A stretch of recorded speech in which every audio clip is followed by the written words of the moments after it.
देखो chapter number 11, chapter का नाम है computation of taxable value and GST. अब इस वाले चैप्टर में हम लोग को टैक्सेबल वैल्यू निकालना है और जीएसटी भी निकालना है। टैक्सेबल वैल्यू का मतलब होता है कि कितने रुपए के सामान पर टैक्स लगेगा, और जीएसटी का मतलब कितने रुपए का टैक्स लगेगा, है ना। तो बेसिक हम लोग ऑलरेडी एक बार पढ़ चुके हैं, है ना। वैल्यू ऑफ सप्लाई का अगर बात करें, मतलब कितने का सामान मिला, the value of supply is the value on which GST is levied और चार्ज। तो सबसे पहले तो हमको वैल्यू ऑफ सप्लाई निकालना पड़ेगा, कितने का सामान मेरे को सप्लाई हुआ, मेरे को कितने का सामान मिला।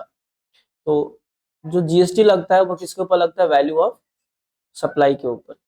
कैसे सप्लाई का वैल्यू निकालेंगे, तो देखो बोला गया proper valuation of supply is also required for arriving at the value of supply to compute the prescribed turnover for various purpose under GST design. ठीक है। अच्छा, वैल्यू ऑफ सप्लाई के अंदर में क्या क्या आता है, इस चीज को याद रखना जरूरी है। सप्लाई के अंदर में क्या लेंगे, प्राइस एक्चुअली पेड और पेएबल फॉर द सप्लाई। अगर हम सामान को रिसीव करने के बदले तुमको 10,000 रुपया देते हैं तो ये वैल्यू ऑफ सप्लाई में आएगा। ठीक है।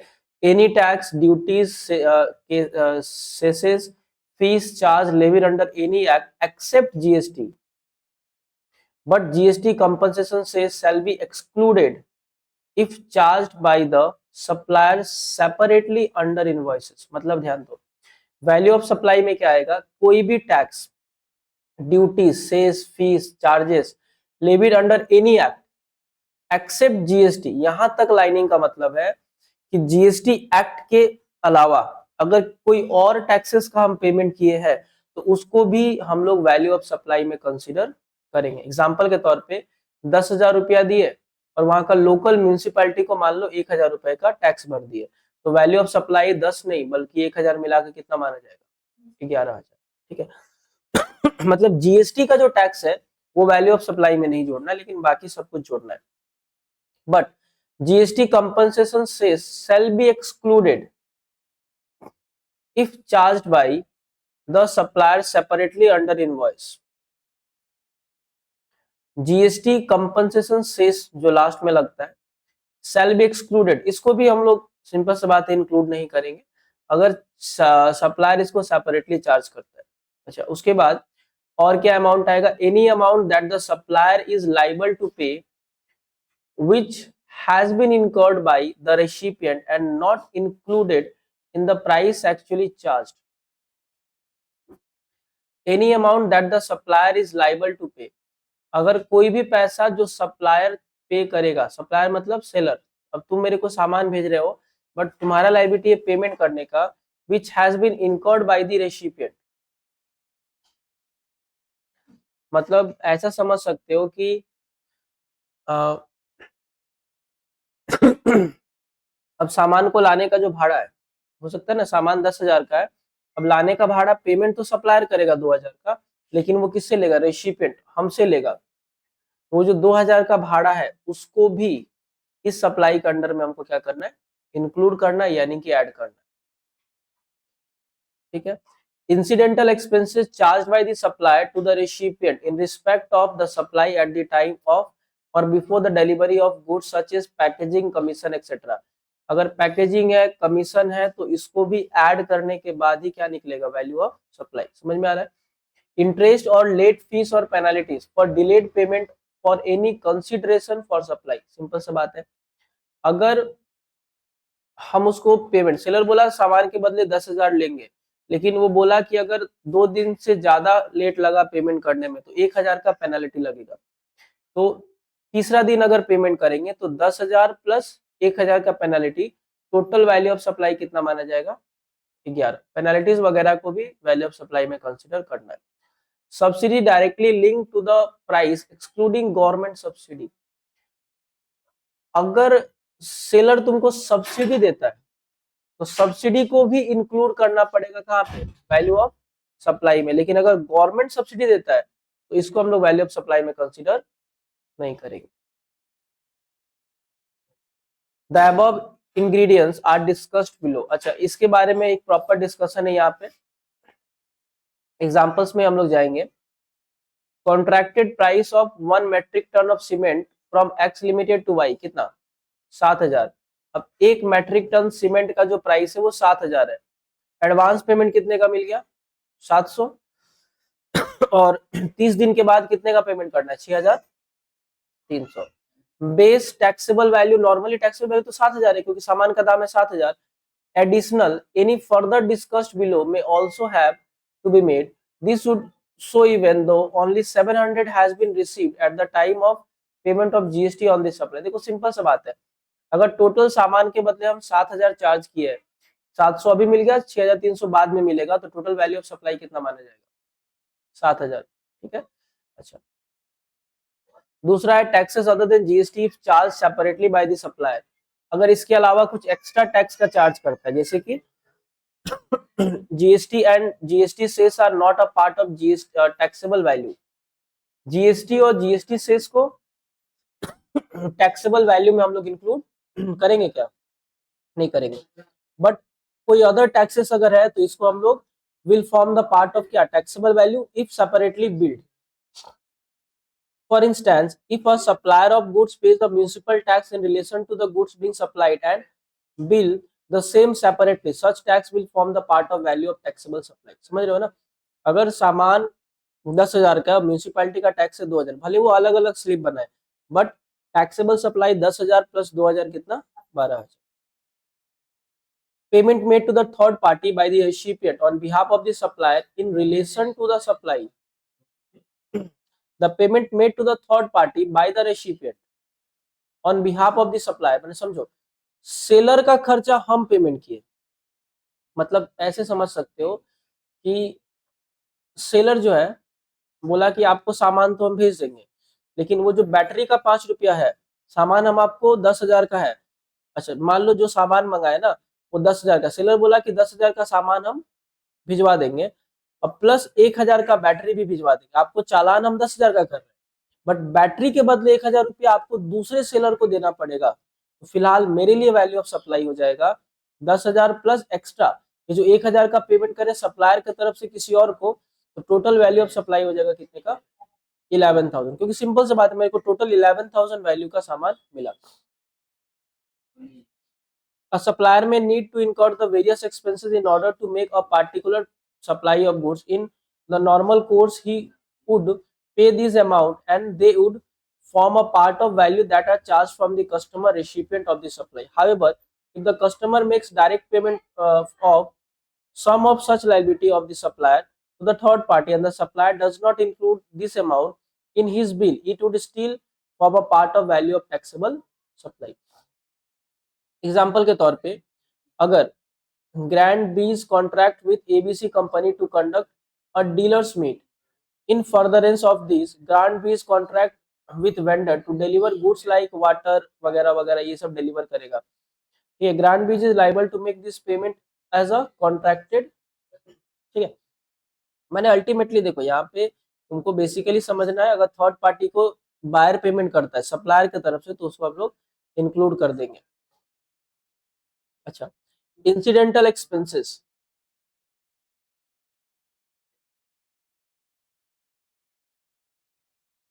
तो इसमें इंसिडेंशियल एक्सपेंसेस को भी हम लोग इंक्लूड करेंगे ना, जैसे कि पैकेजिंग चार्जेस हो गया, incidental expense such as commission, packaging charges by the supplier और anything else done by the supplier in relation to the supply at the time of or before the delivery of the goods or supply service must be added. इसको add करना है ना।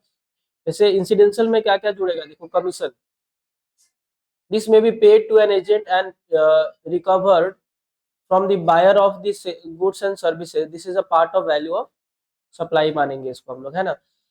Packaging जोड़ेंगे, inspection और certification का charge, जांचने का charge, installation और टेस्टिंग का चार्ज, इसको भी ऐड करेंगे। अच्छा, interest, late fee and penalty for delayed payment, इसको भी क्या करते हैं, उस वैल्यू में ऐड करते हैं। सब्सिडी जो होगा is a sum total of money given to keep the price of the commodity low. Subsidy का मतलब क्या होता है कि जो पैसा हम लोग रिडक्शन करते हैं ताकि सामान का दाम घट घट जाए, अगर सब्सिडी गवर्नमेंट के द्वारा दिया गया है तो the lower price after adjusting the subsidy is taxable value. Government देगा तो माइनस करने के बाद जो आएगा वो टैक्सेबल होगा, प्राइवेट देगा तो पूरे पे लगेगा। देखो, subsidy is given by the person और एंटिटी ऐड होगा, अदर देन स्टेट और central government it does not lower the taxable value, the subsidy be is added to the value of supplier who receive the subsidy. Subsidy government देगा, घटा देंगे माने और अगर private वाला देगा तो जोड़ देंगे। Exclusion of discount from transaction value, discount को एक्सक्लूड कर देते हैं। हाँ, the principle here is that the price is established at the time of supply form the basis of taxable value, discount that are allowed are as follow. Discount allowed है कैसे? Discount that are allowed before or at the time of supply as shown in the invoice. अच्छा, सामान को supply करने time या उसके पहले जो डिस्काउंट देंगे उसको माइनस करेंगे, माने ट्रेड डिस्काउंट आएगा, कैश वाला नहीं।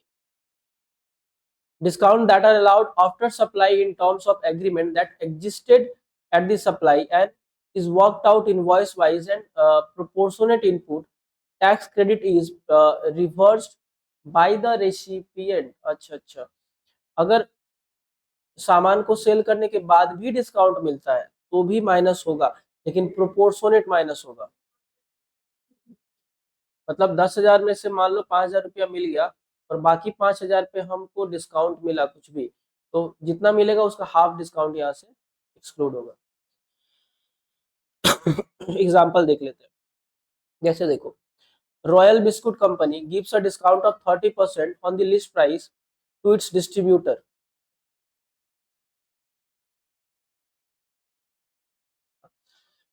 तो ये क्या करता है, 30% डिस्काउंट देता है लिस्ट प्राइस के ऊपर।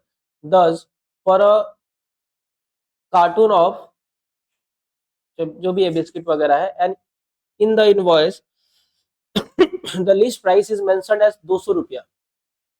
200 रुपया लिस्ट प्राइस है, 30% का डिस्काउंट देंगे तो मैंने 60 रुपए का डिस्काउंट देके फाइनल प्राइस कितने का, 140। तो टैक्सेबल वैल्यू कितने का होगा, 140 का होगा। As the discount is allowed at the time of supply is shown an invoice, जैसे इनवॉइस में दिखेगा कैसा, देखो 140, 184, 183। हाँ ठीक है। द प्रोविजन रिलेटिंग टू क्या है, देखो यहाँ पे एक्सक्लूजन ऑफ डिस्काउंट, तो इसको हटा देते हैं, हम लोग ऑलरेडी समझ चुके हैं। Where the value of supply can not be determined as above, the supply shall be determined in such a manner as may be prescribed. Moreover, the value of such supplies as may be notified by the government on the recommendation of the council shall be determined as such a manner as may be prescribed। चलो अब आते हैं competition of GST के ऊपर। अभी तो supply समझ गए, क्या क्या जोड़ेंगे क्या क्या घटाएंगे। अगर जीएसटी का बात करें तो जीएसटी कैसे निकालेंगे, देखो, as the name suggest GST is a tax on the goods and service, both have their own distinct feature. Therefore, this chapter of computation of GST has been further discussed in two parts। दो parts में discuss करेंगे, पहला GST निकालेंगे goods के ऊपर और दूसरा किसके ऊपर, सर्विसेज के ऊपर। ठीक है, यहाँ पे जो भी फॉर्मेट दिया गया है वो किसके ऊपर दिया गया है, गुड्स के ऊपर। तो हम लोग क्या करेंगे, ट्रांजेक्शन वैल्यू लेंगे जो स्लिप का वैल्यू है, इसमें क्या क्या ऐड करेंगे, हाँ इसमें क्या क्या जोड़ेंगे पता है, टैक्स ड्यूटीज फीस जीएसटी के अलावा जितना है ना, amount paid by the supplier but incurred by the recipient of the supply, incidental charges क्या करेंगे, जोड़ देंगे before delivery of the good, जैसे कि लोडिंग एंड वेटिंग का चार्ज हो जाएगा, इंस्पेक्शन हो गया, पैकेजिंग हो गया, इंस्टॉलेशन हो गया। लेट फीस का इंटरेस्ट जोड़ देंगे, डिजाइन एंड इंजीनियरिंग का खर्चा, इंश्योरेंस का खर्चा, non government subsidy, non government subsidy है गवर्नमेंट नहीं है, कौन सा है, ऐड करेंगे। आफ्टर सेल सर्विस क्या करेंगे, ऐड करेंगे। सब टोटल आ गया। इसके ऊपर जो माइनस करने वाला है उसको क्या कर देंगे, लेस कर देंगे। क्या क्या माइनस होता है, discount before supply, discount after supply, GST in the form of, अगर जीएसटी का पेमेंट किए तो वो तो सप्लाई का पार्ट नहीं है ना, तो माइनस हो जाएगा। Any deposit except when supply as consideration for supply, मैंने उसके पहले अगर कोई एडवांस में पेमेंट किया तो उसको क्या कर देंगे हम लोग, माइनस। तो लेस करके आ गया जो बैलेंसिंग फिगर, इसको हम लोग कहते हैं टैक्सेबल वैल्यू और एसेसेबल वैल्यू। ठीक है, रजिस्ट्रेशन 1 का अगर बात करें तो देखो, Shukla engineering limited has supplied a machine during the month of February 2021 on that जो भी है, मशीन का दाम है 4,80,000। टेस्टिंग एक्सपेंसेस देखो सिंपल सा बताना है, जोड़ना है ना घटाना है, जोड़ देंगे। डिजाइन एंड ड्राइंग जोड़ देंगे, पैकेजिंग जोड़ देंगे, ट्रांसपोर्टेशन क्या करेंगे, अल्टीमेटली इन सभी को ऐड कर देंगे। और late payment fees charge 15% per annum if the payment is not made with in 1 month. अच्छा, एक महीने के अंदर अगर नहीं पेमेंट करता है तो 15% का क्या लगेगा, लेट चार्जेस लगेगा। इन्फॉर्मेशन और भी है, लेट पेमेंट चार्ज कितने का लगा टोटल, जोड़ के घटा के दिया गया 5,600। During year after warranty period supplies supplier में incurred expenses up to 25,000 which are included in the price of the machine. थोड़ा ध्यान दो ये जो है ना आफ्टर सेल सर्विस है, बट ये ऑलरेडी इंक्लूड कर दिया गया है ऑलरेडी, तो इसको कुछ नहीं करना है। Compute the taxable value of GST, जहाँ पे जीएसटी कितने का लगता है 12%, तो जीएसटी भी हम लोग को निकालना है। पहले हम लोग टैक्सेबल वैल्यू ऑफ मशीन निकालते हैं। तो टैक्सेबल वैल्यू पे क्या किया, देखो 4,80,000 मशीन का दाम, testing, design, packaging, transportation, late, सबको जोड़ के क्या निकल गया, टैक्सेबल वैल्यू। बस अब विद इन द स्टेट है तो जीएसटी कैसे निकालेंगे, 6% का सीजीएसटी और 6% का एसजीएसटी, हो गया जीएसटी। क्वेश्चन में दिया गया 12% है ना, और ये देखो सामान कहाँ पे बेचा है, कुछ नहीं बोला है, मतलब स्टेट के अंदर ही मानेंगे ना। तो सीजीएसटी 6% और एसजीएसटी 6% कर दिए, एसजीएसटी लगेगा। अगर दो स्टेट के बीच में होता है तो आईजीएसटी लगाते हैं। इसके रिगार्डिंग्स में कुछ नोट दिया हुआ है, देखो after sale service period already include किया गया, इसलिए हम लोग नहीं जोड़े। इंटरेस्ट चार्ज को जोड़ दिए क्योंकि टैक्सेबल का पार्ट है। सेपरेटली चार्ज टेस्टिंग एक्सपेंस वगैरह वगैरह जो भी था इसको भी क्या करें हम लोग जोड़ दिया एज पर रूल्स जो था। इलस्ट्रेशन 2 क्या है, from the following particular calculate the invoice value of GST, invoice value निकालना है। परचेज किए हैं हाँ 67,200 का, और इसके अंदर में जीएसटी क्या है, इंक्लूडेड है, तो माइनस करना पड़ेगा ना, नहीं। एक्साइज ड्यूटी है कितने का, 12% वैट है, प्रॉफिट मार्जिन है, मैन्युफैक्चरिंग का खर्चा है, वेजेस है, स्टोरेज का है, कंसल्टेंसी है, और लास्ट में टैक्स है। तो देखो रॉ मटेरियल का परचेज प्राइस 67,200 है, इसमें से पहले जीएसटी को हटा दो, है ना, क्योंकि एक्सक्लूजन का पार्ट है, तो 12%। लेकिन देखो थोड़ा यहाँ समझना पड़ेगा, अगर रॉ मटेरियल का दाम 100 होता, जीएसटी अगर 12 जोड़ते, तो अभी करंट प्राइस 112 का दिया गया है, तो 12% निकालेंगे तो 12 बटा क्या करना पड़ेगा 112, क्योंकि आफ्टर चार्जिंग अप्लाई करें, जीएसटी इंक्लूड करने के बाद 67,500 है, यानी कि वो ऑलरेडी 112% पर है, इसीलिए 12% निकालेंगे तो 12 बटा 112 करेंगे। तो देखो अब आ गया परचेज प्राइस एक्सक्लूडिंग जीएसटी, अब ये आ गया सामान का परचेजिंग प्राइस। अब थोड़ा यहाँ तुमको समझना पड़ेगा, एक्साइज ड्यूटी वैट वगैरह ये सब किसके ऊपर लगेगा, सामान का इनवॉइस के ऊपर। तो जो परचेज प्राइस है सामान का, उसके ऊपर अब खर्चा तुमको जोड़ना पड़ेगा।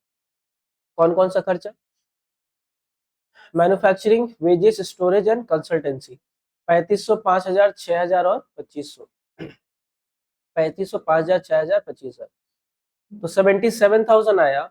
अब इसके ऊपर हम क्या करें, ये तो टोटल कॉस्ट हो गया, इसके ऊपर प्रॉफिट जोड़ दो, 9,500 दिया गया, तो मैन्युफैक्चरर का प्राइस आ गया कितना 86,500। अच्छा, अब वैट तो देखो इस पे लगेगा नहीं, क्योंकि वैट तो हट चुका है, और एक्साइज ड्यूटी भी क्या हुआ है ना, क्योंकि वैट और एक्साइज के बदले अभी क्या आ गया, जीएसटी आ गया है ना, तो इन दोनों को हम लोग क्या कर दिए, नील। लास्ट में आ गया टैक्सेबल वैल्यू कितना 86,500। बस अब तुमको अगर इनवॉइस प्राइस निकालना है तो बस इसका टैक्स जोड़ दो, 6% और 6% जोड़ दो, तो 96,880। ठीक है,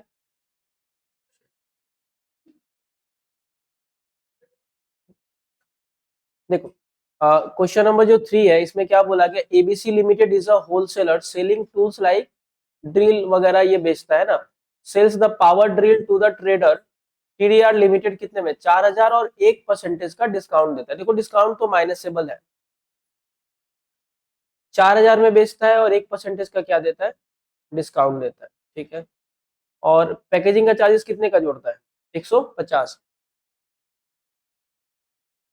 to encourage prompt payment, ABC company जो है ना एडिशनल 1% का डिस्काउंट देता है। अगर टीडीआर पेमेंट करता है 7 दिन के अंदर में, तो निकालना क्या है। अच्छा यहाँ पे निकालना क्या है वो तो नहीं बोला गया, तो पूरा ही निकालते हैं। मान लेते हैं जीएसटी 18% का है, एज्यूम किया गया, ठीक ना। तो ड्यूरेबल आइटम पे 18 ही है।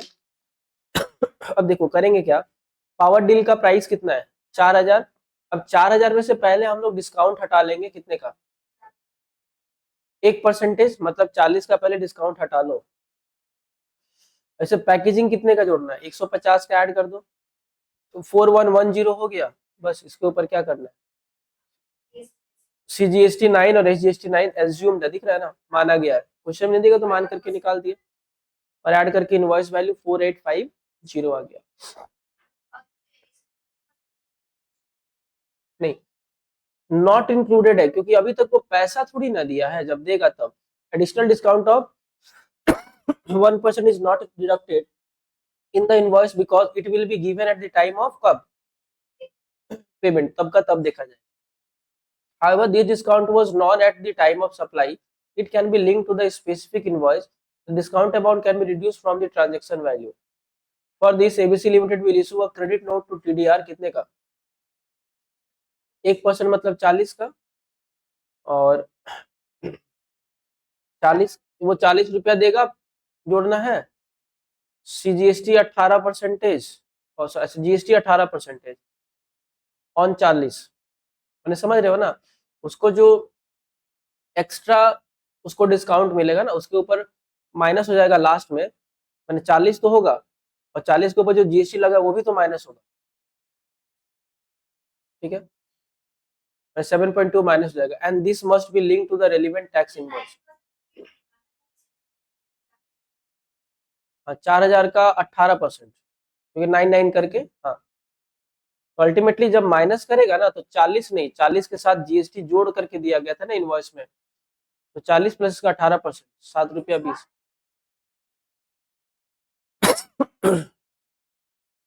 360 आ रहा है कहाँ पे, 4110 है तो, हाँ, जो टैक्स, जो इनवॉइस सप्लाई वैल्यू उसके ऊपर जीएसटी लगता है।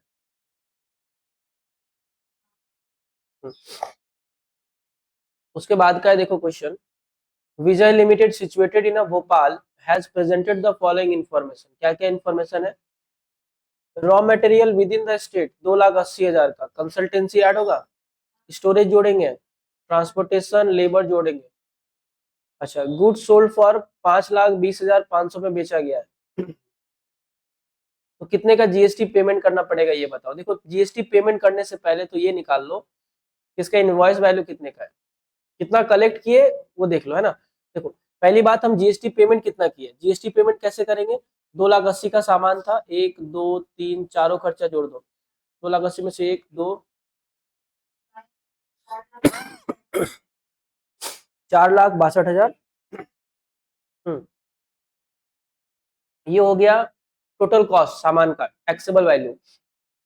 अब 4,62,500 पे हम जीएसटी क्या करेंगे, पहले पेड करेंगे कितना, 5 और 5%। तो देखो पेड कितना करेंगे, 4,62,500 पे इनपुट टैक्स 4,62,500, ये देखो ऐसे फॉर्मेटिंग बनाएंगे, है ना। हम पेमेंट कितना किए, 5% और 5%, यहाँ लिख दिया गया।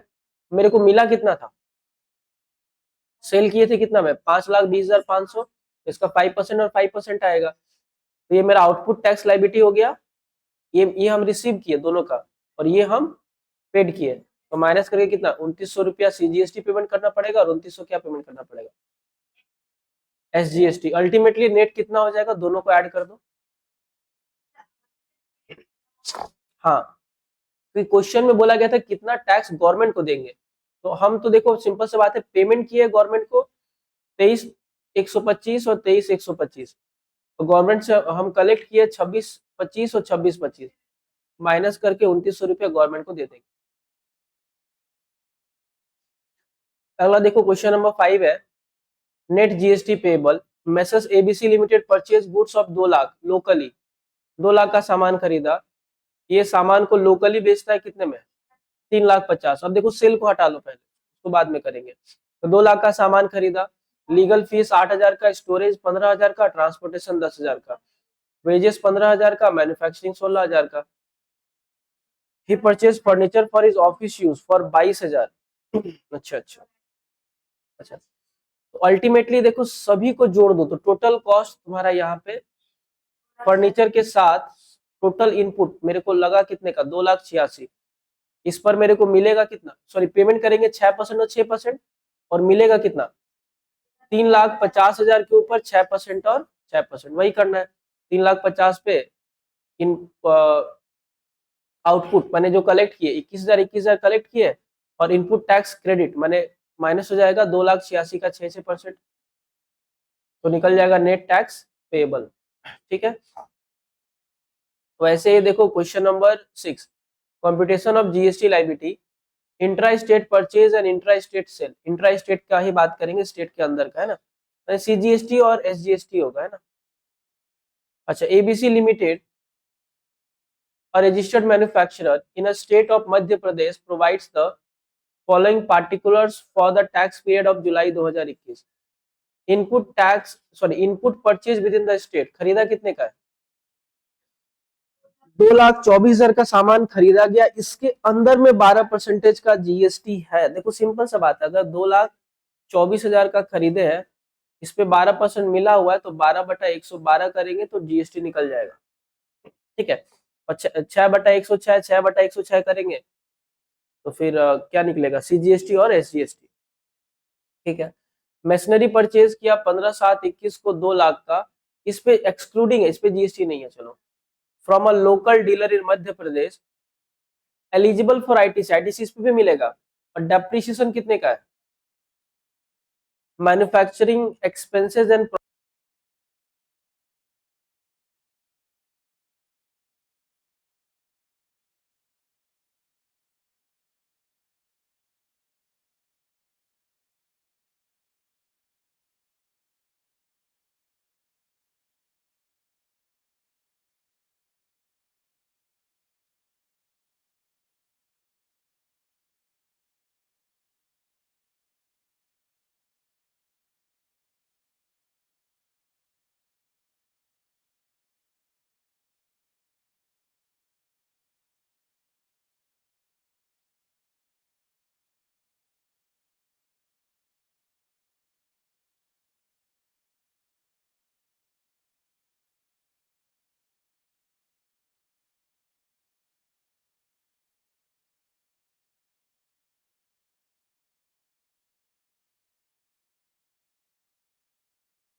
अब देखो हम लोग तो 2 लाख का मशीन खरीदे थे, उसपे 12% का जीएसटी था, और लोकल से खरीदे थे तो 2 लाख का 12%, मैंने 2 लाख का 12% है ना, मैंने 6%, 6% इनपुट सी जीएसटी, और इनपुट सी जीएसटी कितना 12,000, 12, चाहो तो इसको अलग अलग कॉलम्स में भी बना सकते हो, सी जीएसटी एस जीएसटी करके, है ना। और कैपिटल गुड्स, सॉरी ये अलग अलग है, ये जो है ना, ये जो ऊपर में सी जीएसटी एस जीएसटी है वो है तुम्हारा शायद इसका मैन्युफैक्चरिंग का। 2,24,000 कैपिटल गुड्स मतलब ये एसेट्स का, ये 2 लाख का ये दिया गया, देखो एसेट्स वाला ये दिया गया है ना, ये वाला एसेट्स का है। अब ये जो 12,000 और 12,000 है इनपुट वाला, ये देखते कौन सा है।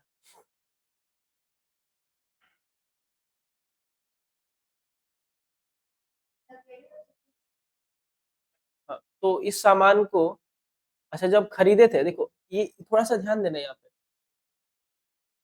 हम यहाँ पे 68,400 का टैक्स वसूल किए, माइनस करेंगे दो चीज का टैक्स, एक एसेट्स का, तो इनपुट गुड्स इन जो कैपिटल गुड्स है इसका मतलब ये फर्नीचर का या सॉरी मशीनरी का है। और ये जो 12,000 दिख रहा है ये पता है किसका है, ये जो हम लोग 2,24,000 किए थे ना, उसका 12 बटा कितना 112 करेंगे तो देखना ये आएगा 24,000 रुपया। इसको इक्वली डिवाइड कर दिए, सीजीएसटी में 12 और एसजीएसटी में 12, माइनस कर दिए सब।